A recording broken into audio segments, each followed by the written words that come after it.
Welcome to UO Today. I'm Paul Pepis, Director of the Oregon Humanities Center.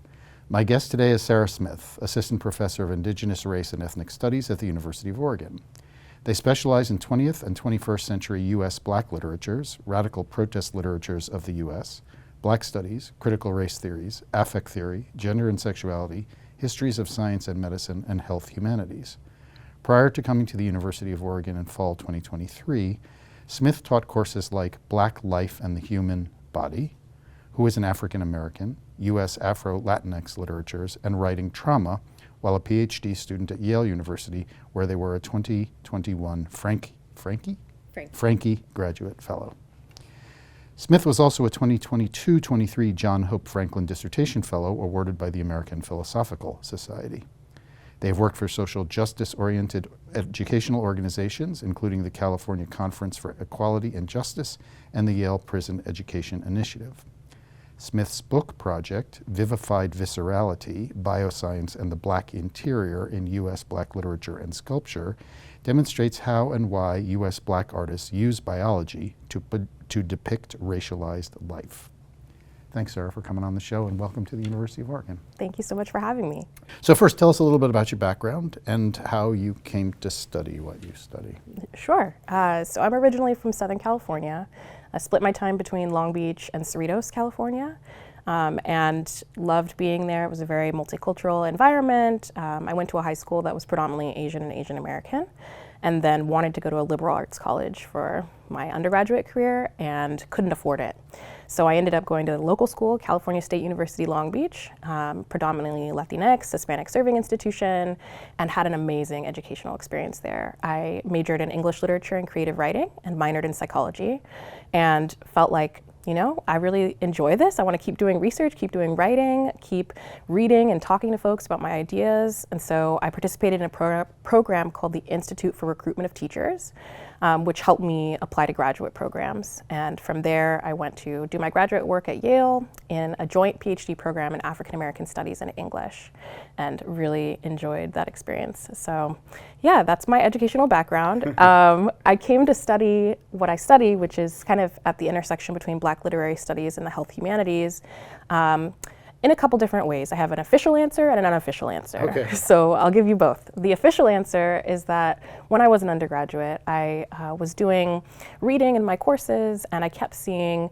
African American people's bodies in the text, whether they were disabled or just references to the body. And I asked my advisor at the time why there were so many bodies in these texts, and he, instead of making up an answer, just told me he didn't know. And that answer really propelled me onto my journey of trying to find out why. And since I've learned that there are many other scholars who are thinking about these ideas, but it was just really exciting for me to know that there was an area of research that not many people had been thinking about, specifically thinking about the body from a biological perspective, and also thinking about race. So that's the official answer. The unofficial answer is that I'm the child of chronically ill and disabled parents, and my dad has sickle cell anemia and my mom has lupus, and I spent a lot of time in medical settings. So I spent a lot of time thinking about sickness and care and health and all of those things, and I found as I continued my studies that just kept coming up. So, can you say a little bit more about, I mean, you just gave the unofficial answer, yes, and then the official answer. Mm-hmm. So say a little bit more about, and I mean this more in the official sense, why does it make sense for a Black scholar to bring together Black literature and health humanities? Why is that a smart thing to do? Yeah, that's a smart thing to do because we know that there are huge disparities in how Black people and non-Black people are treated in healthcare settings, their access to healthcare, the quality of care that they receive. And so I think it's really important when we're thinking about that quality of care to recognize that Black people have a say in their care. It's not just that they're the recipients of unequal treatment or certain environments that cause certain health conditions, but they also have a voice, and that they represent their health in all kinds of different ways. And so a Black literature scholar can uniquely look at the art that they're producing, Black people are producing, and say, okay, what does health mean to these novelists and these poets? And how are they arguing for well-being, Black well-being in those texts? So I think it's really important to, in the world that we live in, where not everyone has the same access to quality of life, that we remember that those populations who are being, who have challenges in accessing what other people can access, they have a say. So I know, I mean, I mentioned it in passing in the intro, but I know from reading about your work that you have a particular interest in interiority, but not the way that most literary scholars are interested in interiority. So tell us how you're interested in it and why it's different and why what you do is important to do. Sure. So most literary critics, American literary critics, I work on the 20th century predominantly, are thinking about interiority as psychology or emotion. That's what the scholarship is, and rightfully so, especially when it comes to African American literature. They're attempting to avoid the racist idea that race is biological, and so they focus on other forms of interiority, psychology and emotion. I'm focusing on biology, physiology, anatomy, thinking specifically about how race is lived. How does racialization affect bodily processes? And how do artists, writers, and visual artists represent that experience of living Black life? Yeah. So tell us now about the sort of project of your book, Vivified Viscerality, Bioscience, and the Black Interior in U.S. Black Literature and Sculpture. First, tell us first about the front part of the title, Vivified Viscerality. Sure. So I chose the beginning part of the title because I really wanted to emphasize that what the writers and artists that I'm looking at are doing is making alive internal processes. So they're taking you inside and trying to show you what it means to live in the present in a Black body. And so vivified because the artists are making it interesting and making it dynamic for a reader or a viewer. And viscerality because the characters and the audience are experiencing those bodies in certain ways that I want them to pay attention to. So that's where the title came from. The project itself looks at a series of novels and poetry, as well as a series of sculptures by Doreen Lynette Garner, who also goes by the name King Cobra. And across the text, I'm asking, why does biology, why does science and medicine show up in these texts, whether that's the visual art or the literature, and trying to find out how the artists manipulate their representations of science and medicine to serve their own purposes.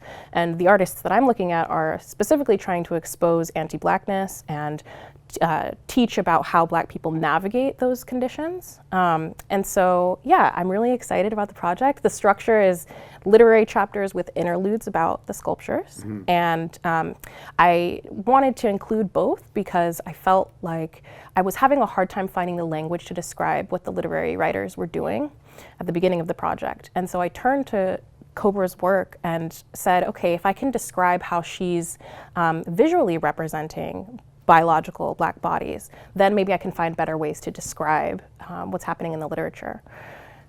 Cobra works in silicone and beads and Swarovski crystals and mica flakes and found materials, and her work is just really visceral in that way. And I learned a lot from really sitting with her work. I've had the chance to be in one of her performance art pieces. She's a performance artist, a tattoo artist, a sculptor, trained in glass blowing and other mediums. And it's been remarkable to be able to engage with her work. And people can go to the website and actually watch a really interesting interview that was done with her by for Art21. Yes. So tell me a couple of the literary writers who you look at. Sure. So my favorite to talk about is an author named William Attaway. He was an artist in many different mediums. He co-wrote the Banana Boat Deo song. So he was, not just a writer, but not just a literary writer, but also wrote songs and TV episodes. But his book from 1941 called Blood on the Forge, which is about 3 Black sharecroppers who moved from Kentucky to work in a Pennsylvania steel mill in 1919. And it's all about their experiences moving from one exploitative environment to a totally new industrial capitalist exploitative environment, and trying to understand how race and racism continue to follow them in that new environment, as well as how white ethnic workers, Mexican American sex workers, and how these Black workers are all trying to understand the racial structure. So the reason I'm looking at that text is because the autonomic bodily processes that add away foregrounds, like fight or flight reflexes, nausea, vomiting, shivering, really appear in so many different places, and I wanted to know why. And this text is the one that actually started me on this project. And what I'm arguing about it is that these ways of experiencing your internal body are a way of understanding the environment that you're in and communicating with other people about what you're learning in that environment. So even though there may not be conscious recognition of the exploitative state or of the continuation of anti-Black racism in a new location, there is a recognition that the characters are under threat. And so for me, it was really important to recognize that the body has knowledge and that the characters are communicating with each other via their bodily processes. Like one character will see another character's pupils dilate and then recognize that the mill is actually a really dangerous place to work, or there are many examples, but that's one example of a literary text. I also look at Ralph Ellison's novel Invisible Man and think about brain damage, or Jane Cortez's poetry collection Fire Spitter and nastiness and spit. And yeah. So that's completely fascinating, fascinating. Thanks for the alerting me to the book. I've never heard of that book, and it sounds completely fascinating. I'm also a scholar of 20th century literature. As I mentioned, you've worked with several social service organizations, social justice organizations that are educational. Can you tell us a little bit about the work of the California Conference for Equality and what you did there? Sure. So I really enjoyed working with the California Conference for Equality and Justice. I worked for them during my year off between undergraduate and graduate education. And there I led conversations with high schoolers and middle schoolers about different forms of oppression: racism, classism, sexism, ableism, ageism, all kinds of forms of oppression, and how they were impacting the students' lives. But what was really exciting about that work was not just the kind of revelatory project for students of learning about these systems, but also teaching them about the power and privilege that some of them have, and also what it means to advocate for each other inside their school settings and outside of the school setting. So we would have weekend camps where we took students away from their school settings to do this kind of deep work, and then other times we would work in schools with regular programming, and I loved it. And so when you were at Yale, you participated in Yale's Prison Education Initiative. So tell us a little bit about that initiative and what you did there. Sure. So the Yale Prison Education Initiative is a program that offers education to incarcerated students. They take Yale professors, they take Yale resources and support, and offer courses, like normal semester-long courses in the prisons. While I was there, I helped in an administrative capacity. So while I had really wanted to teach in the prisons, at the time COVID hit and I couldn't go into the prison. So I worked in an administrative capacity as a degree coordinator fellow. So I helped to build out their associate's degree. And that is a program that they developed with the University of New Haven. So I created, mocked up the kind of degree progression process for students and wrote an advising proposal that helped secure a $1.5 million grant to support the degree.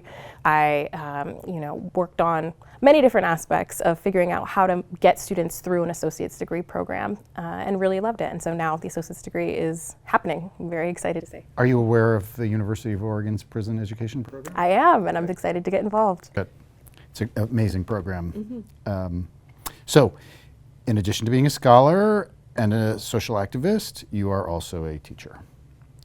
So let's talk a little bit about the teaching that you've done across your career so far. So while at Yale, you taught writing trauma, not a normal class, because you got to teach it with Roxane Gay, who was at Yale as a visiting professor. So talk a little bit about that class, and also what was it like to collaborate with a famous writer for a literary scholar? You know? Yeah, it was great. It was challenging, but great in that I learned a lot from Roxanne about how to guide students through really difficult material, and also while holding a high standard for creative production. So it was a creative writing course, and we co-taught it, which meant that Roxanne gave her generous wisdom and feedback, and I listened and supported by giving students my time and support in my own way. And so, yeah, the whole term we talked about how we define trauma, the complications of representing trauma, what it might mean to expose other people to the trauma that you've encountered, and really learning how to have those conversations with students as they're being vulnerable to share their work, and being vulnerable about their lives was a really big learning experience for me. And I loved it. But it was hard. It was hard for me to be in the right mindset to be able to come to class and remember my goals, my teaching goals. Yeah. Do you have an interest in doing more teaching in creative writing? Maybe, if they'd let me. So this first fall at U of O, you've been teaching Black Life and the Human Body. So tell us about that class. What's going on in there? Sure. So really that class is looking at what it means to be human for the Black person. So I'm thinking about how for African American activists for many, many years, claims to humanity have been the way to resist racism, saying, no, we are not, resisting the idea that we're property, resisting the idea that we're animals, by saying we are human, we are just as much Western man as anyone else. But scholars recently have been considering whether or not that claim actually results in freedom and justice for all people, whether aspiring to Western manhood really does give us access to the full range of human experiences. And so the class itself is trying to explore what human means for these Black writers at different moments in history. So we start from the 1840s and go all the way up to the 1980s, and we're thinking about how creative writers are representing their bodies and representing their humanity, how they're in dialogue with each other, how they're revisiting some of the same themes, but also how they change over time. So, for example, this past week we were doing a week on confinement and surveillance, and we were reading an excerpt from Assata Shakur's autobiography, along with Frantz Fanon's The Lived Experience of the Black Man, and paired that with surveillance studies work by Simone Brown and Dorothy Roberts. And we were really thinking about what kinds of confinement do Black people experience, what kinds of surveillance, and how do these forms of confinement and surveillance affect the entire population, not just Black people. And so, yeah, students seem to really enjoy it, but it's been a fun class to teach, and it came out of my dissertation research. So you will next term teach a course called Black Health and Healing. What's going to happen in there? Yeah, so this class called Black Health and Social Healing will be an opportunity to think about what it means to be healthy in a world that has racism, sexism, ableism, fat phobia, that's plagued by these forms of oppression. And it's looking at how people who are oppressed under these forces, how they pursue health and well-being, and also how those forces impact their health possibilities and health outcomes. So again, we're pairing, as I do in all of my courses, pairing literature with secondary source material, historical and sociological and public health related secondary source material. So we'll be looking at texts like Audre Lorde's The Cancer Journals, or Toni Cade-Bambara's The Salt Eaters, and thinking about that along with Charles Lefette's Working Cures about the health circumstances and health communities on the plantation, or Jim Downs' Sick from Freedom, which is about the experiences of emancipated slaves in the post-Reconstruction period, how they were experiencing that level of freedom and the challenges to their health in doing that. So I'm really excited for the course. It'll be the first time I've taught it, but it's a great opportunity to really dig into health humanities and expose students to how literature relates to the health humanities. So let me ask you a little bit more about the challenges of being someone who's trained as a literary scholar, who's become interested in health humanities, bioscience, anatomy, biology. So what have you had to do in order to get yourself able to do the kind of interdisciplinary work that you do? Yeah, that's a great question. Thank you for asking. It's meant really exposing myself to a lot of different intellectual communities. At Yale, I was not only formally in 2 departments, but I spent a lot of time with women's gender and sexuality studies and a lot of time with the History of Science and Medicine program.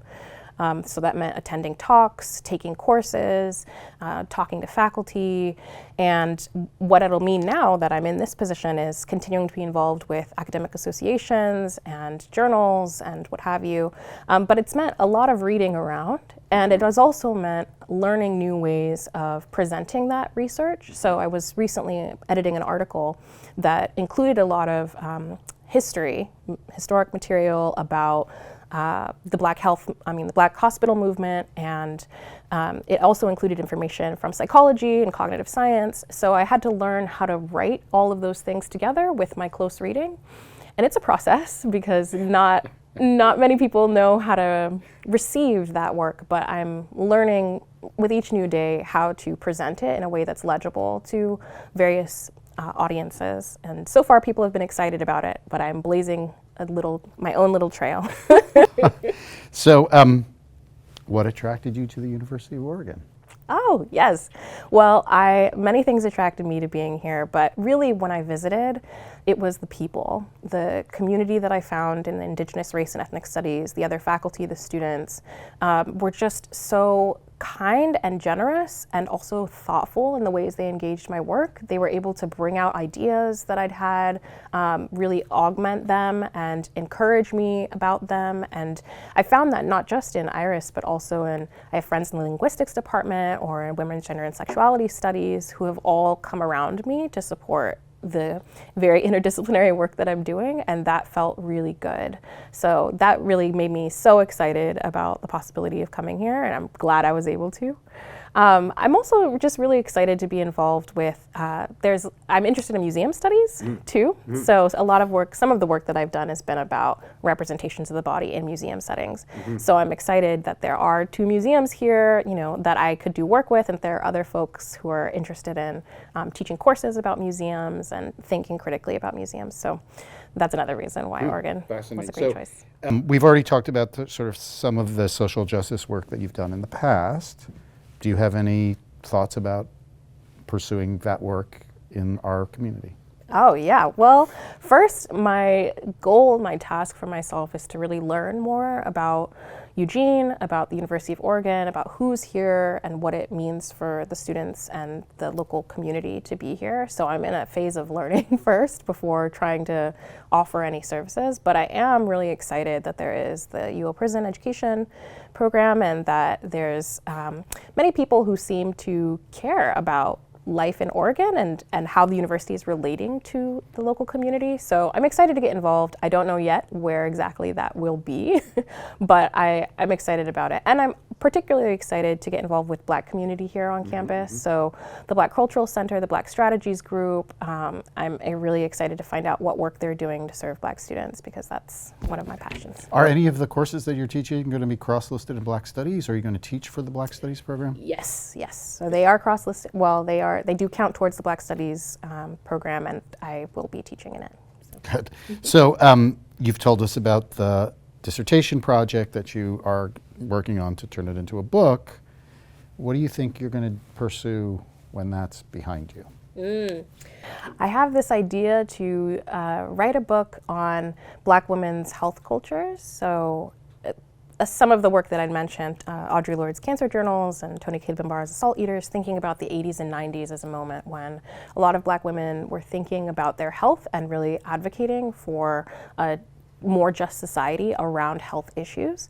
So there's this book called The Black Women's Health Book that was published in the early 90s, and it's kind of been a guide for me in this way to ask, how are Black women defining their health at this moment, and what can we learn, and why is literature, why is poetry, why is short fiction, why is creative nonfiction an important venue for communicating demands about health and demands about how we can lead more just lives. Are there other scholars who are working at this intersection that you're working at now?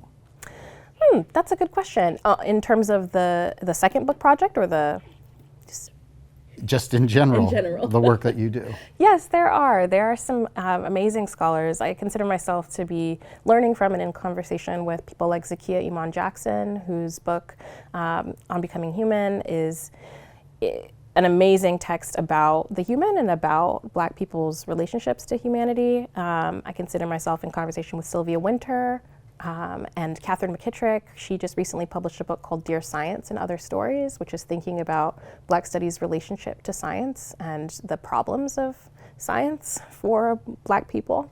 And so all of these folks are thinking about how we put Blackness and science and medicine together. In terms of health, there are many scholars who have done work in the history field on Black people's relationship, like Alondra Nelson's Body and Soul, or the Protest Psychosis, which I'm forgetting, I think it's Jonathan Metzl's book. But there are many thinkers who have written historical texts, but not as many who've thought about the cultural representations of health. And so that's what I'm hoping to offer, is a closer look at how Black writers and Black artists are thinking about their health. Fascinating. So we just have a couple of seconds left, so this will be my last question. I hope it's not unfair. You study a lot of literary texts that are non-canonical. Tell us one that you would really recommend that everyone should read, that they are likely to have not read. Ooh. Anyone. It doesn't have to be your favorite one, just one of them that you just think that's a book that everybody should read.